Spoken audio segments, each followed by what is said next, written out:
यो आवाज सुन्नुहोस् र फटाफट कमेन्ट गर्नुहोस् है भिडियोमा कमेन्ट गर्नुहोस् सुन्नुभयो यो आवाजको ब्याकग्राउन्डमा नोइज छ त्यसपछि अब यो आवाज सुन्नुहोस्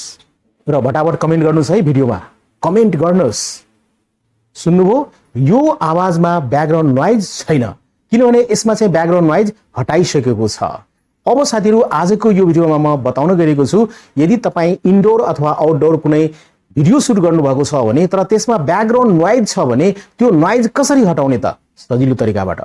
आज यसको बारेमा बताउन गएको छु जानका लागि यो भिडियोलाई अन्तसम्म हेर्नुहोला नमस्ते म हो ओनिक हेर्दै हुनुहुन्छ ओनिक कम्प्युटर अब साथीहरु कुनै पनि आवाजमा ब्याकग्राउन्ड नोइज छ भने त्यसलाई हटाउनको लागि यो प्रोसेस गर्नुपर्ने हुन्छ लागौ मोबाइलको स्क्रिनमा अब यसको लागि साथीहरु तपाईले आफ्नो मोबाइलमा चाहिँ वाइफाई कनेक्ट गर्नुहोला वाइफाई कनेक्ट गरिसकेपछि यहाँ देख्न सक्नुहुन्छ अब चाहिँ प्ले स्टोरमा जानुहोला प्ले स्टोरमा गइसकेपछि प्ले स्टोरमा एउटा एप्लिकेसन हामीले सर्च गर्नुपर्ने हुन्छ यहाँ चाहिँ देख्न सक्नुहुन्छ NOISE नोइज र यहाँ रिड्युसर है नोइज रिड्युसर भनेर तपाईले सर्च गर्नुहोला र त्यसपछि तपाईले यो एप्लिकेसन पाउन सक्नुहुन्छ यो एप्लिकेसन तपाईले आफ्नो मोबाइलमा इन्स्टल गर्नुहोला इन्स्टल गरिसकेपछि त्यसपछि ओपन गर्नुहोला ओपन गरिसकेपछि यो एपको इन्टरफेस यसरी तपाईले हेर्न सक्नुहुन्छ साथीहरु म तपाईलाई एउटा देखाउन चाहन्छु ओरिजिनल फाइल जस्तै यसलाई म मिनिमाइज गरौँ र ओरिजिनल फाइल यहाँ राखेको छु मैले देख्न सक्नुहुन्छ यहाँ चाहिँ हेर्नुस् है यहाँ तपाईको रेकर्डमा मैले रेकर्ड गरेको छु र फटाफट कमेन्ट गर्नुहोस् है भिडियोमा कमेन्ट गर्नुहोस् ओके देख्नुभयो साथीहरु यसमा चाहिँ ब्याकग्राउन्ड नोइज रहेको छ अब यो ब्याकग्राउन्ड नोइजलाई हटाउनको लागि अब चाहिँ हामीले जुन एप्लिकेसन इन्स्टल गरिसकेका छौं हैन त्यो एप्लिकेसन प्ले स्टोरबाट हामीले इन्स्टल गरेका थियौं तपाईले पनि गर्नुहोला तपाईले पनि यो एप्लिकेसन इन्स्टल गर्नुहोला आफ्नो मोबाइलमा र ओपन गर्नुहोला ओपन गरिसकेपछि यस्तो प्रकारको इन्टरफेस देख्नुहुन्छ अब यहाँ चाहिँ देख्न सक्नुहुन्छ दुईटा यो चाहिँ डिस्प्ले हो डिस्प्ले अहिले छैन भिडियो सेलेक्ट गरेको छैन देख्नुहुन्छ प्ले नोइज लेस र प्ले ओरिजिनल भिडियो प्ले गर्दा के हुन्छ र नोइज हटाइसकेको भिडियो प्ले गर्दा के हुन्छ देख्न सक्नुहुन्छ यहाँ सेभ एज रहेछ त्यसपछि इम्पोर्ट फाइल रहेको छ अब यहाँ एउटा कुरा के हुन्छ भन्दाखेरि यो एप्लिकेसन चाहिँ फ्री पनि छ र प्रो भर्सन पनि छ प्रो भर्सन तपाईले किन्न सक्नुहुन्छ र फ्री हो भने तपाईले एड चाहिँ वाच गर्दिनु पर्ने हुन्छ इट डजन्ट म्याटर म फ्री भर्सन नै युज गर्छु एड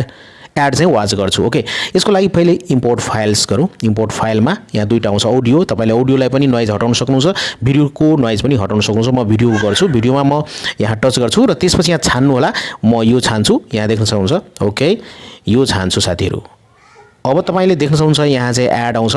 एडले हामीले वाच गर्दिनु पर्ने हुन्छ किनभने फ्री भर्सन हामीले प्रयोग गर्नुपर्ने हुन्छ फ्रीमा युज गर्नुपर्ने हुन्छ हैन यहाँ देख्न सक्नुहुन्छ भिडियो प्रोसेसिङ फिनिश्ड ओके गर्छु म ओके गरिसकेपछि देख्न सक्नुहुन्छ यहाँ चाहिँ डिस्प्लेमा भिडियो देखिसकिएको छ यहाँ चाहिँ अब तपाईले प्ले ओरिजिनल म ओरिजिनल प्ले गर्छु है सुन्नु होला तपाईहरुले र फटाफट कमेन्ट गर्नुस् है भिडियोमा कमेन्ट गर्नुस् यो देख्न सक्नुहुन्छ ओरिजिनल यस्तो रहेको छ त्यस्तै नै अब चाहिँ नोइज हटाएको प्ले गर्न सक्नुहुन्छ यहाँ चाहिँ र फटाफट कमेन्ट गर्नुस् है भिडियोमा कमेन्ट गर्नुस् देखिसक्नुभयो साथीहरु दुईटा भिडियो यहाँ चाहिँ नोइज ओरिजिनल प्ले गर्दाखेरि नोइज तपाईले सुन्न सक्नुहुन्छ तर चाहिँ नोइज हटाएको प्ले गर्दाखेरि त्यहाँ नोइज एउटा पनि छैन कति राम्रोसँग नोइज हटिएको छ ब्याकग्राउन्डबाट चाहिँ अब यसलाई चाहिँ सेभ गर्नको लागि सेभ एज अब कति सेकेन्डको भिडियो हो कति मिनेटको भिडियो जस्तै यो 6 सेकेन्डको भिडियो हो त्यति सेकेन्डसम्म तपाईसँग यहाँ चाहिँ टाइम छ भने चाहिँ तपाईले सेभ एज गर्न सक्नुहुन्छ होइन भने तपाईले एड चाहिँ वाच गर्नुपर्ने हुन्छ यो भन्दा पहिले चाहिँ यहाँ सेभ एजमा क्लिक गर्दाखेरि तपाईले फोल्डर सेट गर्नुपर्ने हुन्छ कुन ठाउँमा सेभ गर्ने त भनेर सेभ एज म टच गर्छु सेभ एजमा टच गरिसकेपछि देख्न सक्नुहुन्छ यहाँ चाहिँ अडियो फर्मेट तपाईले लिन सक्नुहुन्छ हैन यहाँ कुनै पनि भिडियो फर्मेटमा पनि लिन सक्नुहुन्छ ओके सो मेरोमा यहाँ टाइम बाँकी छ त्यसकारणले गर्दाखेरि म चाहिँ भिडियो फर्मेट गर्न सक्छु है यदि तपाईकोमा टाइम बाँकी छैन भने तपाईले एडलाई वाच गरिदिनुहोस् र टाइम बढ्दै जान्छ अब म यहाँ MP4 गरिदिन्छु है